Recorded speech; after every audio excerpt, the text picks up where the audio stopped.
Ikatlong kabanata. Ipanalangin ninyo kami. At ngayon mga kapatid, ipanalangin nyo kami para lumaganap ng mabilis ang salita ng Panginoon at malugod na tanggapin sa iba pang mga lugar, katulad ng pagtanggap ninyo. Ipanalangin nyo rin na maligtas kami sa mga masasama at makasalanang tao, dahil hindi lahat ng tao'y naniniwala sa itinuturo namin. Pero tapat ang Panginoon. Bibigyan niya kayo ng lakas at iingatan laban sa diablo. Dahil sa Panginoon, nagtitiwala kaming ginagawa niyo at patuloy na gagawin ang mga ibinilin namin. Gabayan nawa kayo ng Panginoon para makita sa inyo ang pag-ibig ng Diyos at katatagan ni Kristo. Tungkol sa katamaran. Mga kapatid, sa pangalan ng ating Panginoong Hesukristo, iniuutos namin sa inyo na layuan nyo ang sinumang kapatid na tamad at hindi sumusunod sa mga ipinangaral namin sa inyo.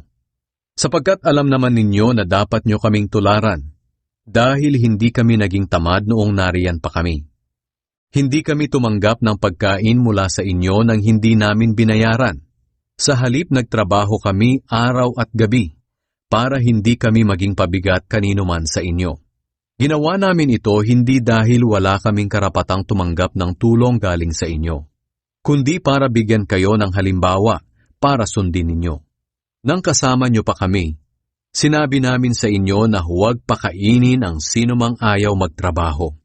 Binabanggit namin ito dahil nabalitaan namin na ang ilan sa inyo ay tamad, ayaw magtrabaho, at walang ginagawa kundi makialam sa buhay ng iba. Kaya sa pangalan ng Panginoong Hesukristo, mahigpit naming inuutusan ng mga taong ito na maghanap buhay at huwag makialam sa buhay ng iba.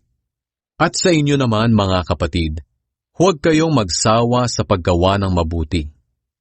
Kung mayroon mang ayaw sumunod sa mga sinabi namin sa sulat na ito, tandaan nyo kung sino siya at iwasan para mapahiya siya. Ngunit huwag nyo siyang ituring na kaaway, kundi paalalahanan siya bilang kapatid. Paalam at bendisyon. Naway ang Panginoon na pinagmumula ng kapayapaan ang siya ring magbigay sa inyo ng kapayapaan sa lahat ng pagkakataon, maging anuman ang kalagayan ninyo, at patnubayan nawa kayong lahat ng Panginoon. Akong si Pablo ang mismong sumusulat ng pagbating ito. Binabati ko kayong lahat. Ganito ang ginagamit kong paraan sa lahat ng sulat ko, para malaman nyo na ako nga ang sumulat. Pagpalain nawa kayong lahat ng ating Panginoong Hesukristo.